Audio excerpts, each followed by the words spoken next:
Bismillahirrahmanirrahim. Dear student, today we will discuss about tenses.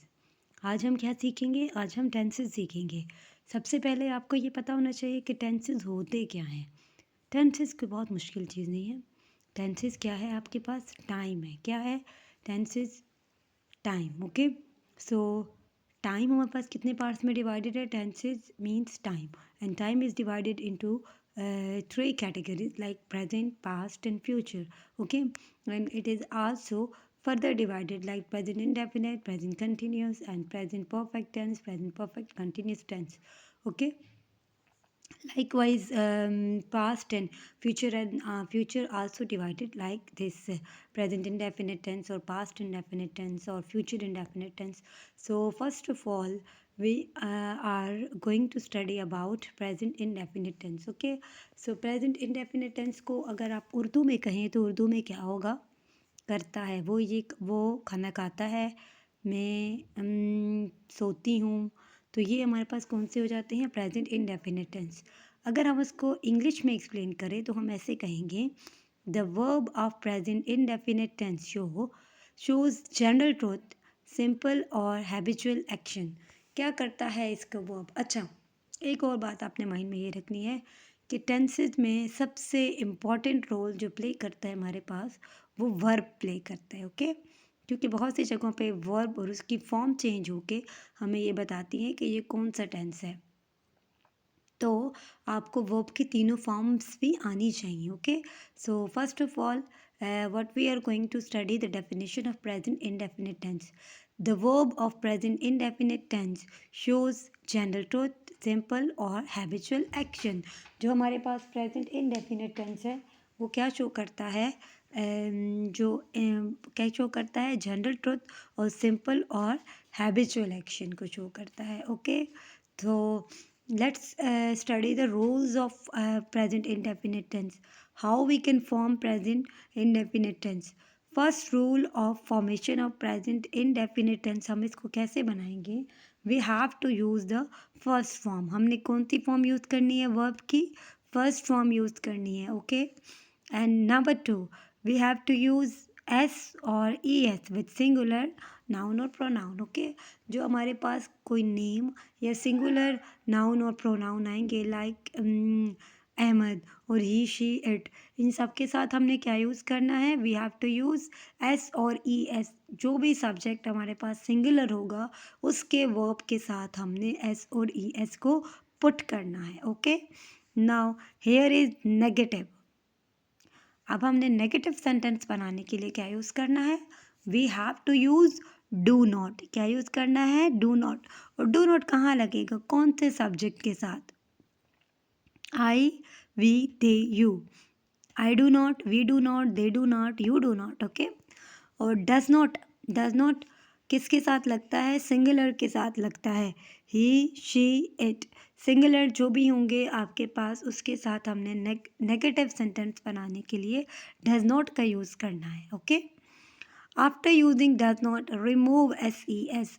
और यहाँ पे ये आपने माइंड में रखना है कि जब आपने डज नॉट को यूज़ कर दिया उसके बाद आपने एस या ई एस को अगेन नहीं लगाना. वर्ब की फर्स्ट फॉर्म सिंपल यूज़ होगी. ओके, यहाँ तक क्लियर हो गया?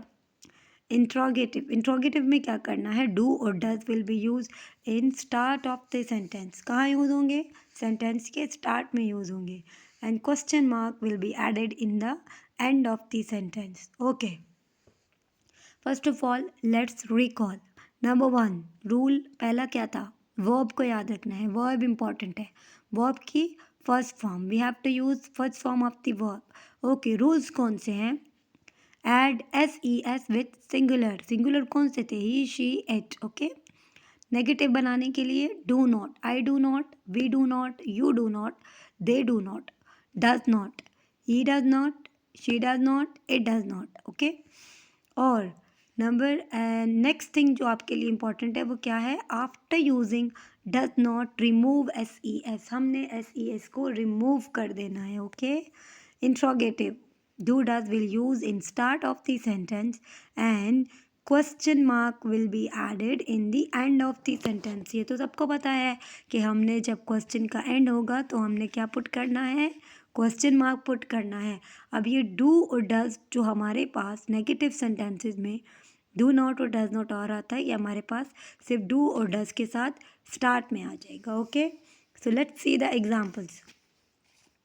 So here is the simple sentence, affirmative, positive sentence. I go home. मैं घर जा रहा हूँ, सिंपल है। आई के साथ हमने कुछ नहीं पुट करना, ई एस या एस ई एस नहीं लगाना हमने। आई गो होम, याद है ना सबको, गो और गो के साथ हमने लगाना है, कुछ नहीं लगाना क्योंकि आई है यहाँ पे। ओके, अब आई के साथ डू लगेगा और डज लगेगा, यस डू नॉट लगेगा। I do not go home, negative बनाने के लिए I do not go home. Interrogative क्या होगा, डू को स्टार्ट में ले आएंगे, do I go home, good. Okay next, we go home, we के साथ गो के साथ कुछ लगेगा नहीं, वी के साथ हमने जब गो का यूज़ किया तो हम सिंपल गो लगाएंगे क्योंकि ये वी क्या है हमारे पास, प्लूरल है। We go home, we do not go home, we के साथ क्या लगना था, डू नॉट। अब आप बनाएं इसका interrogative, do we go home, very nice, do we go home. Okay next, we go home, simple. Okay, we do not go home, do we go home, you go home, ये भी वैसे ही है। कैसे आएगा आप इसका, डू, अच्छा जब आपने इसका नेगेटिव बनाना है, you do not go home, you do not go home. अब डू यू गो होम, जब आपने इसका इंट्रोगेटिव बनाया तो आपने क्या किया, do you go home. Okay, अब आ गया हमारे पास सिंगुलर, ही गोज़ होम, क्या पुट किया हमने, ई एस का यूज़ कर दिया, he goes home. He does not go home, he does not go home, does he go home. अब यहाँ पे देखिए ये गो से गो बन गया, ठीक है। ही does not go home, does he go home, इनमें हमने क्यों नहीं लगाया, क्योंकि हमारे पास डज का यूज़ हुआ है। She goes home, she does not go home, does she go home, it goes home. अब ई एस का यूज़ हुआ है तो जब हम इसको नेगेटिव बनाएंगे, it does not go home, क्या आएगा, डज नॉट गो होम। अब जब इसको हमने इंट्रोगेटिव बनाना है, हमने डज को कहाँ पे लेके आना है, स्टार्ट में लेके आना है, डज इट गो होम। आपने यहाँ पे कुछ नोटिस किया, यहाँ पे एंड ऑफ द सेंटेंस क्या है हमारे पास, we have question mark here. तो इसको अगर आप भूल गए तो इट्स मीन कि ये क्वेश्चन इंट्रोगेटिव सेंटेंस नहीं है। सो आपने माइंड में रखना है कि जब आपने डू या डज को स्टार्ट में पुट किया है तो आपने एंड में क्वेश्चन मार्क भी पुट करना है। ओके, दे गो होम, अब क्या पुट होगा, दे डू नॉट गो होम। अब डू नॉट तो हो गया, अब interrogative, do they go home plus question mark, ठीक है, do they go home plus question mark है, प्लस क्वेश्चन मार्क, क्या ये